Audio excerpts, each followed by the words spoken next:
Students, whatever homework is given to you, you have to submit it on the very next day between 8 am to 1 pm to the given WhatsApp number, and it is compulsory to submit your homework as your attendance will be marked on the basis of your submission. Today we will learn chapter number 5, our freedom struggle. So in this chapter we will learn about past India, means before independence. Our country is known as Golden Bird, and many countries from different part of the world, from different continent, came here for trading and for ruling also. They came here for trade, and afterward they settled here, they established their rule here, and they rule for many years. We can say 2-3 centuries. So among them, first of all, the people from the Arab country, and later from the European country, and from European country, Portuguese, then Dutchies, French, English, like this. Different people came for trade, and the most powerful, we can say, country, we can say, is a Britishers, and they ruled here for 200 years ago, for 200 years or more than. Afterwards, we fight for struggle, we fight for freedom and got our independence. So why they come here? Why they were attracted? In this chapter, we will come to know, and how they rule in India, and how they, we can say, become very powerful in India. All these things we come to know in this chapter. Now, let us start our reading. In the past, India was known all over the world for its riches. It was famous for its spices, textile, jewelry, and pulses. Arabs were among the first to come to India for trade. Vasco da Gama, a Portuguese sailor, was the first to discover the sea route to India via Cape of Good Hope. This opened the door for the Europeans. Among Europeans, the Portuguese were the first to come to India, followed by the Dutch, the French, and the English. तो students, इसमें जैसे पहले ही कहा है कि India अपने wealth के लिए बहुत ही फेमस था, और यहाँ पे इंडिया के स्पाइसेस यानी कि मसाले, खास करके गरम मसाले, जिसको हम कह सकते हैं जिंजर या ब्लैक पेपर एक्सेट्रा एक्सेट्रा, जिसकी बहुत ही डिमांड थी यूरोपियन कंट्री में, और जहाँ पे बहुत ही ठंड होती है ऐसे देशों में। इसके लिए वो व्यापार के लिए इंटरेस्टेड थे, अलग अलग कंट्रीज। इसी तरह टेक्सटाइल यानी कि कपड़े के लिए, ज्वेलरी के लिए, पर्ल्सिस यानी मोतियों के लिए, तो इंडिया बहुत ही फेमस था अपनी अलग अलग चीज़ों के लिए। तो इन सब चीज़ों के व्यापार के लिए अरब्स, जो हम कह सकते हैं हमारे इंडिया के वेस्ट में अरब कंट्रीज आती है, वहाँ से अरब लोग आए व्यापार के लिए।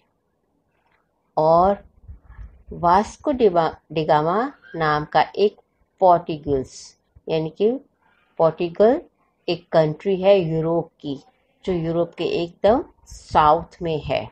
ठीक है, यूरोप के साउथ की कंट्री जो पोर्टुगल है, उसका रहने वाला पोर्टुगीज कहलाते हैं, रहने वाले पोर्टुगीज कहलाते हैं। उनमें से एक सेलर, यानी कि जहाज के द्वारा, पानी के रूट के द्वारा वो आया इंडिया में सबसे पहले, और उसने इंडिया का रूट ढूंढ निकाला। आया कहाँ से वो? कैप ऑफ गुड होप, जो अफ्रीका कॉन्टिनेंट है उसके एकदम साउथ में, यानी कि एकदम दक्षिण में है ये जगह। वहां पे वो जब आया, यूरोप से चलकर, पोर्टुगल से चलता हुआ समुंदर के रास्ते से, जब वो अफ्रीका के एकदम साउथ में आया, तो उसने सोचा कि वो इंडिया पहुंच गया है, मगर वह वास्तव में इंडिया नहीं आया था, वो अफ्रीका के एकदम साउथ में पहुंचा था।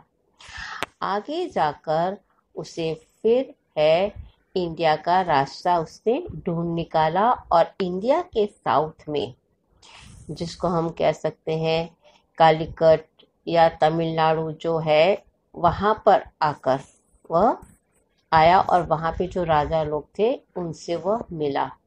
तो इंडिया के साउथ में, इंडिया के दक्षिण में सबसे पहला ये वास्को डिगामा आया, और उसने भारत को ढूंढ निकाला।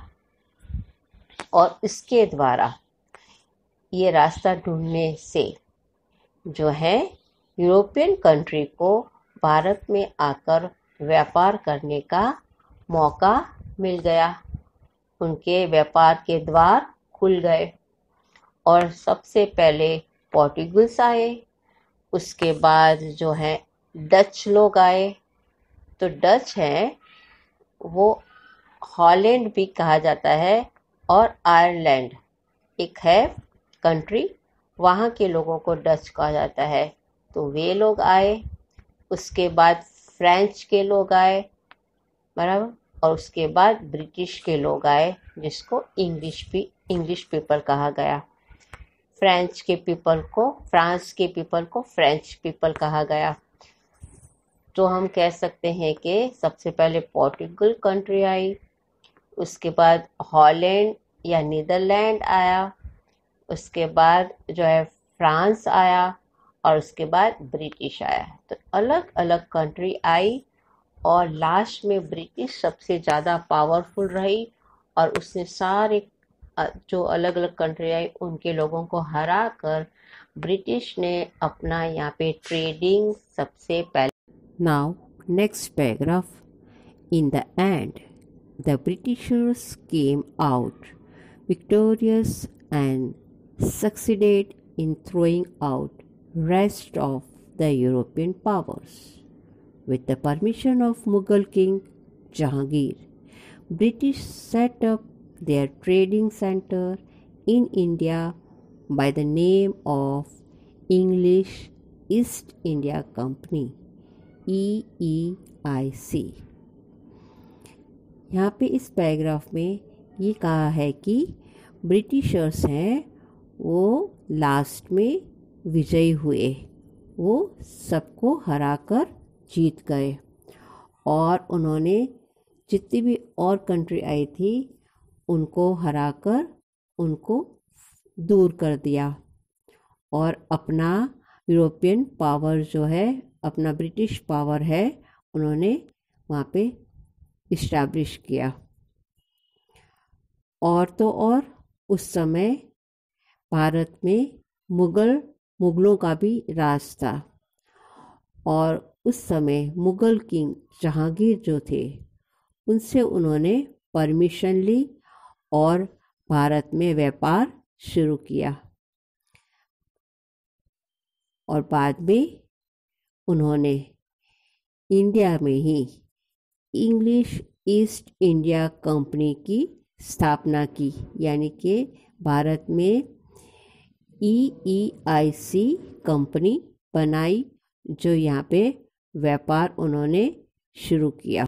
Now next paragraph, gradually they started unfair means to exploit the farmers, traders, and the rulers of India. They exploited the farmers by making them pay very high taxes. Lakhs of weavers become unemployed because of machine-made clothes. British started interfering in the internal matter of many states. They started keeping their own army without the permission of the king. This led the Battle of Plassey in 1757, in which British defeated the Nawab of Bengal. तो अब हम देखेंगे कि धीरे धीरे भारत की स्थिति कैसे खराब होने लगी और उनके साथ अन्याय किस तरह से ब्रिटिश लोग करने लगे। तो धीरे धीरे उन्होंने जो है फार्मरों को, यानी कि किसानों का शोषण शुरू किया। किस रूप में? उनके ऊपर बहुत ही हाई टैक्सेस, यानी कि उनके ऊपर कर बहुत लगाते थे। उनकी जितना वो अनाज उगाते थे उसमें से बहुत अधिक मात्रा में उनसे कर वसूली की जाती थी। इसी तरह से जो व्यापारी थे, ट्रेडर्स थे, जो वीवर थे, अब कपड़े का काम करते थे, बुनाई का काम करते थे, बराबर, उनका भी जो है काम नहीं चलने लगा, क्योंकि जो है यूरोप में जो मशीनें होती थी, उस मशीनों से जो कपड़ा बनता था वो यहाँ पे आने लगा। और हमारे यहाँ पे जो काम करते थे, लैक्स ऑफ वीवर्स, लाखों जो है कपड़े बुनने का काम लोग करते थे, वो अनएम्प्लॉयड, बेरोजगार हो गए। तो हमारा ट्रेडिंग यानी व्यापार भी धीरे धीरे ख़त्म होने लगा, या व्यापार पर बहुत ही असर होने लगा। और इसी तरह से जो रूलर्स थे, जो राजा लोग थे, उनके मैटर में, उनके मामलों में भी उन्होंने इंटरफेयरिंग यानी कि हस्तक्षेप बीच में उनके आने लगे। उनके मैटर के मामले में उन्होंने किस तरह से शुरू किया कि उन्होंने उनकी परमिशन के बिना, राजाओं की परमिशन के बिना ही जो है उन्होंने अपनी आर्मी राजाओं के स्टेट में रखनी शुरू कर दी। और इस तरह से सबसे पहला बैटल ब्रिटिशर्स के साथ हुआ था प्लासी में। प्लासी एक जगह है, वहाँ पे ब्रिटिशर्स के साथ वहाँ के राजा का युद्ध हुआ था। कब, कौन से साल में? 1757 में।